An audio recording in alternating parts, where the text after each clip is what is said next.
fight the power like BITCHUTE. What's the status 3? I'm good, just making the world a better place, that's all. The Initiates of the Flame, Chapter 5, The Egyptian Initiate.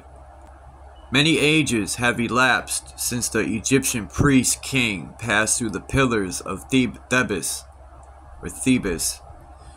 Ages before the sinking of Atlantis, thousands of years before the Christian era, Egypt was a land of great truths.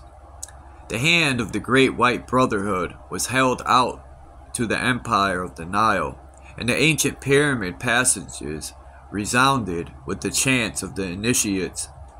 It was then that the pharaoh, now called half human, half divine, reigned in ancient Egypt. Pharaoh is the Egyptian word for king. Many of the later pharaohs were degenerate and of little account. It is only the early pharaohs we now list among the priest kings. Try to picture for a moment the Great Hall of Luxor, its inscriptive columns holding up domes of solid granite, each column carved with the histories of the gods. There at the upper end of the chamber sat the pharaoh of the Nile in his robes of state.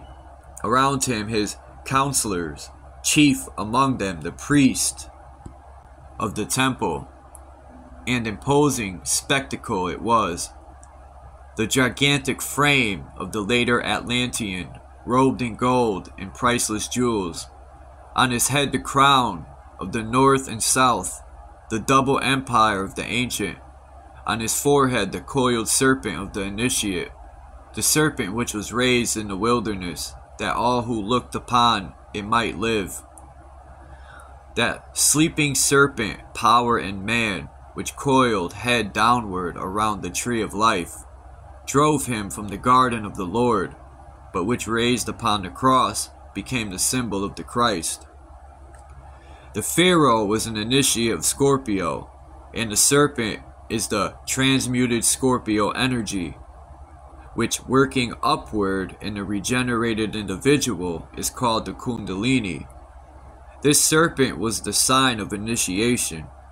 It meant that within him the serpent had been raised, for the true pharaoh was a priest of God, as well as a master of men.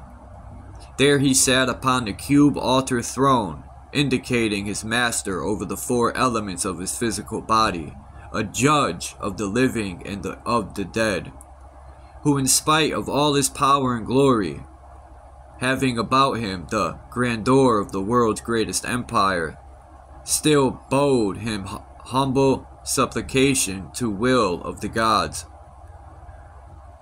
In his hands he carries the triple scepter of the Nile, the shepherd's crook, the Anubis-headed staff, and the flail or whip.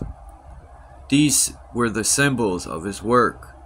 They represented the powers which he had mastered. With the whip he had subjugated his physical body. With the shepherd's crook, he was the guardian and keeper of his emotional body. With the Anubis-headed staff, he was the master of his mind and worthy to wield the powers of government over others, because first of all he obeyed the laws himself. With all his robes of state, and with the scarab upon his breast, and with the all-seeing eye above his throne, there was still nothing as precious or as sacred to the ancient Egyptian priest king as a triangular girdle or apron, which was the symbol of his initiation. The apron of the ancient Egyptian carried with it the same symbol as the Masonic apron today. It symbolized the purification of the bodies.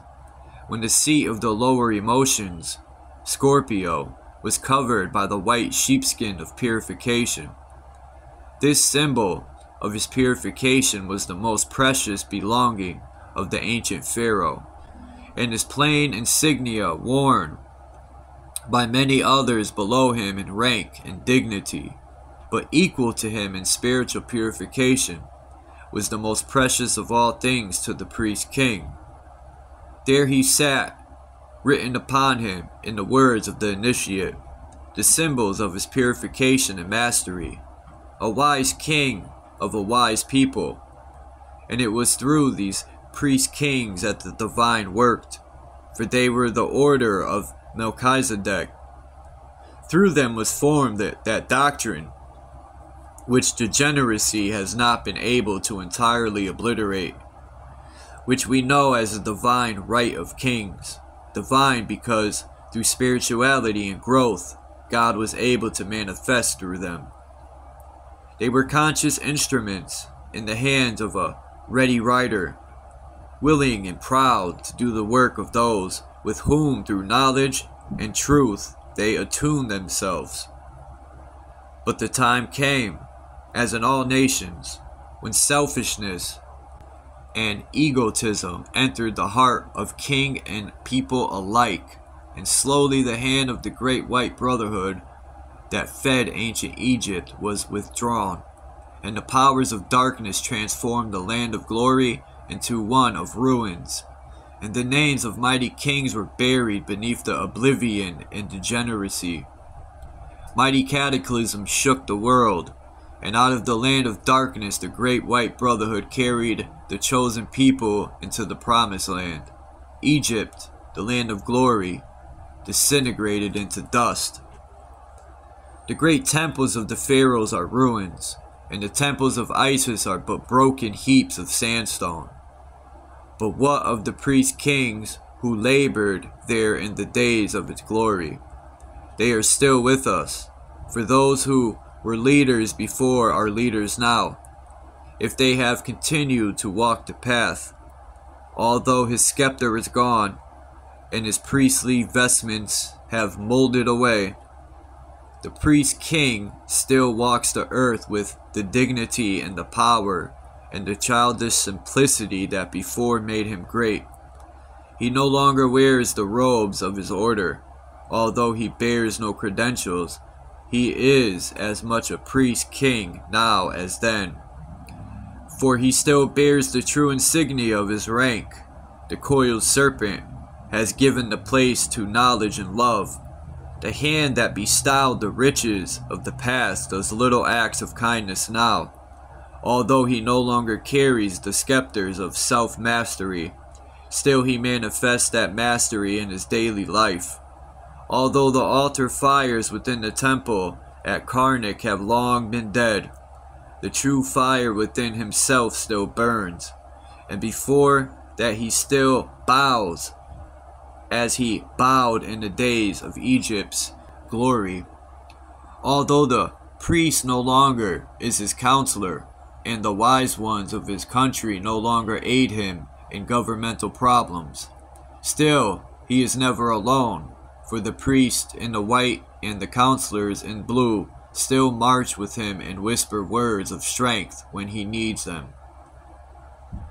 Have you seen people that somehow you liked, regardless of appearances? Have you seen other charming people whom you hated in spite of their charms? Have you seen learned people who were fools of impressed you as such, or people who knew little and yet you felt were wise? Those are the insignia of rank, which the loss of title or position cannot destroy. Kings, with or without crowns they were, not puppets dressed in tall dry tinsel, and they still are kings and will be to the end of time, and they still manifest their rank, not by their superiority and their high-headedness, but by the soul qualities which they radiate from themselves. The purity of their lives still radiates outward from those who wore the apron of the initiate, for while that triangular apron with its serpent drawn upon it has long since rotted away, still the spiritual counterpart of that symbol radiates in their daily lives, proving beyond all dispute that they were priest kings and are today. We find them in every walk of life, in high places and down in the mire of life. But wherever we find them, they are still the mouthpieces of the gods, and through them comes the promise to all who strive. They are kings, not of the earth, but of heaven. And in life of our own master we find, who joined himself to those who served, and was a true king even when his only crown was a wreath of thorns. Still in the pyramid of Giza, the initiates continue. Still the initiate receives the insignia of his rank. Before that fire within himself he makes his vows, and upon the burning altar of his own higher being he says his crown and his scepter, his robes and his diamonds, his hates and his fears, and sanctifies his life as a priest king, and swears to serve none but his own higher self, the God within. His robes are his soul body, and his crown is his life, and in the streets of life he is enthroned. The dusky towers and factory chimneys around him fade into the templed pillars of Luxor, and with a lunch pail on his arm, his face brown with honest dirt, he is as much a king as when the crown of the double Nile rested upon his brow, and the priest of the temple made him one with his God and his fellow man.